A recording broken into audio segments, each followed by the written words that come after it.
Well, we've had a bit of a virus go around the house. I've had a sore throat and couldn't speak, and then we've had road work, so it's been a bit too noisy to do any shooting. And so here we go for the next instalment of Just Jared. So today is a very special day for me. On this day, 13 years ago, I was given a second chance at life. And I had a liver transplant. So,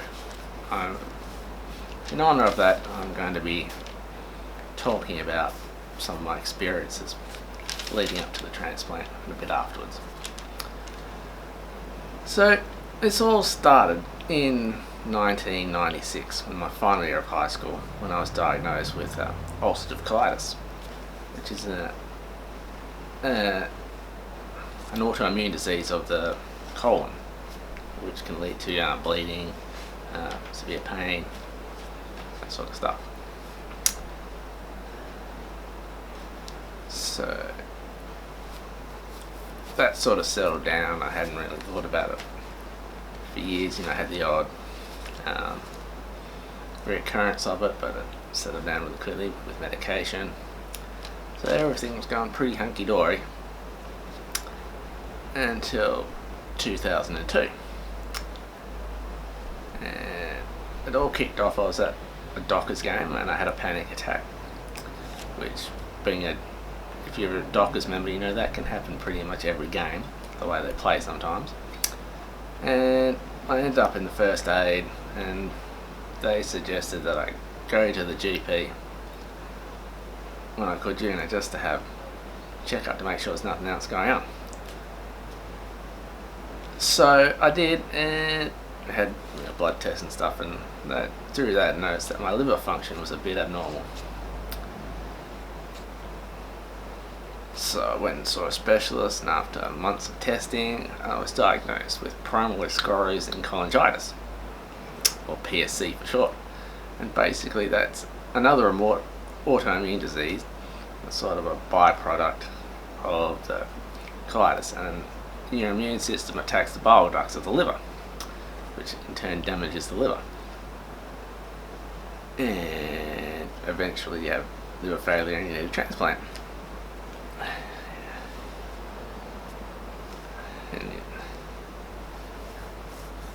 And as the doctors, explaining all this, I was sort of in denial, not the river in Egypt, about what was going on.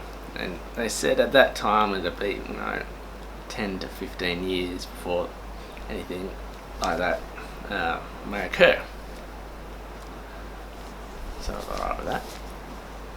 So then in early 2005, I had what they call, I think, a Roux-en-Y loop, where they do a bypass of the bile duct with a bit of bowel, so it gets more of a flow of the liver bile to help you break up your food and stuff. And I've recovered from that, and I was working for TAFE at the time, and I was going to be filling in for the bookshop manager. I was working in the bookshop, and I'd just done a week with them to learn all the stuff I had to do, and I'd done that, and I'd done my first week by myself. And at the Friday that week, I was feeling a bit off, and I spent the whole weekend in bed. And I went to the doctor on the Monday, and he took one look at me and said, "Get your ass to hospital." So Mum and Dad got me to hospital, and after some time we'd been in an emergency, and then finally got onto the ward. And early that morning I started throwing out blood, and I had to have emergency surgery.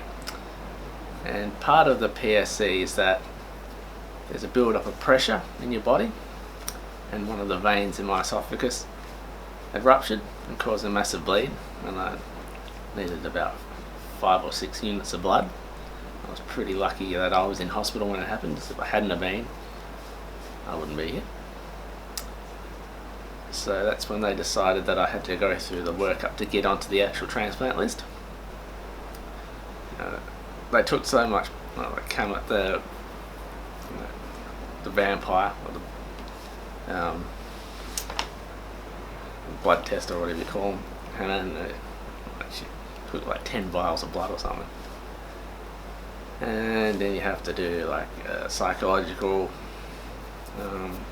workup, stress test, dental stuff, dietitian, that sort of thing. And eventually I said, yeah, you're gonna have to go on the list. So that took about 3 months for me to recover from that. And I was starting to go down slowly. I could feel that I was getting really tired. The itchiness is the worst thing because of the build-up of toxins that your liver would normally get rid of. That doesn't happen. Your skin gets real itchy, and that and the tiredness was the hardest thing.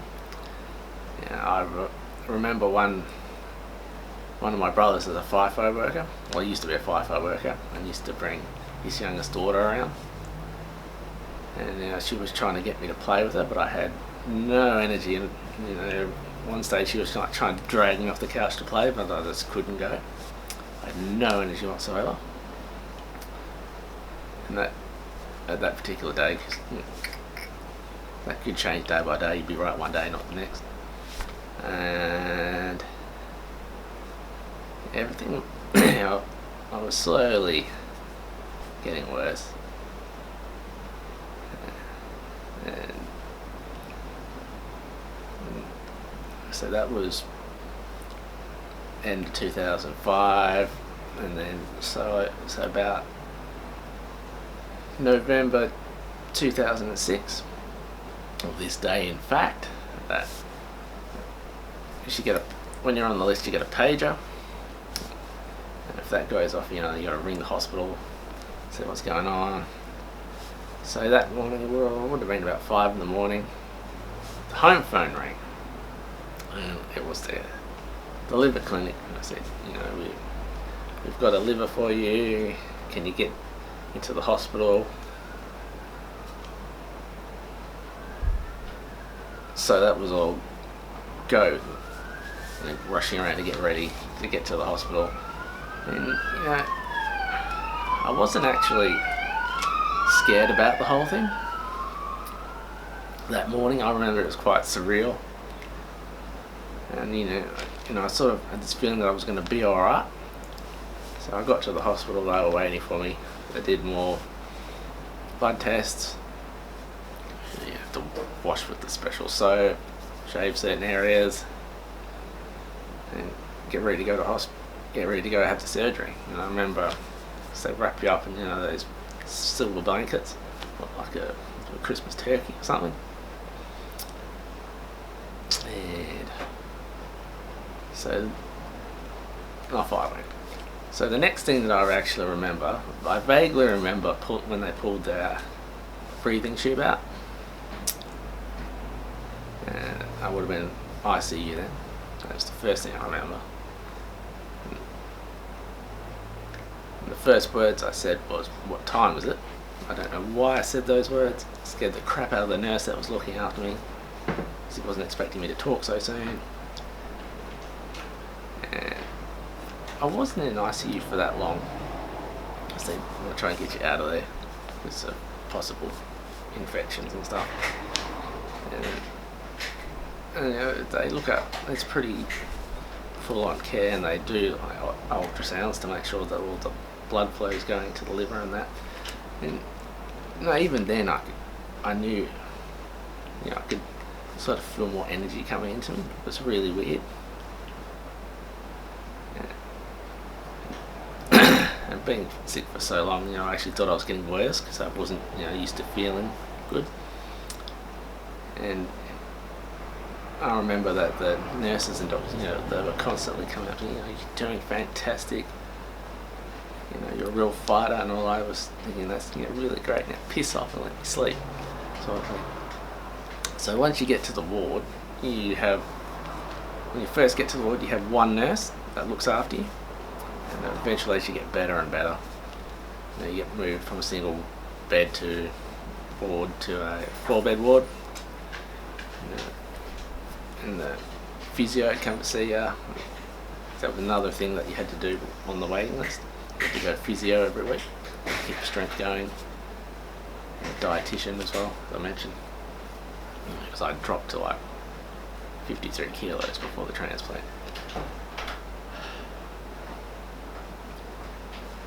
And the doctors said that, and if I hadn't had the transplant when I did, they would, another 2 weeks, they wouldn't have been able to operate on me, and I would be toast again.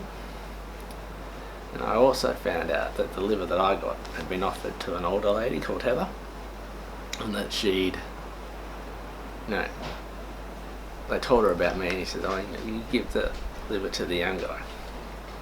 He's probably got more life to live than I do." And that she had a liver transplant the next day or the day after, which was pretty good, and we remained friends until her unfortunate death in 2016. Yeah, so that was a pretty special friendship we had. And of course, you need to take lots of tablets, lots of immunosuppressants, antiviral, that sort of thing. So I had when I first started, I had 40 tablets a day, and when I was little, I hated taking tablets. It once took me 2 hours to take one Panadol. Now I am taking 40 tablets a day, which was, you have to do it. You can't not stop. So I'm going to go through in another video a bit more about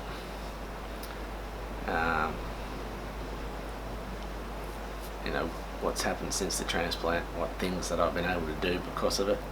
So this video was just to tell people the inside, from a recipient's point of view, what happens with a transplant. If you have any questions, leave them in the comment section, and I'll do another video on Sunday about what's happened since, what sort of things I go through every day. Yeah, so don't forget to like, share and subscribe, and stay fabulous. See you later.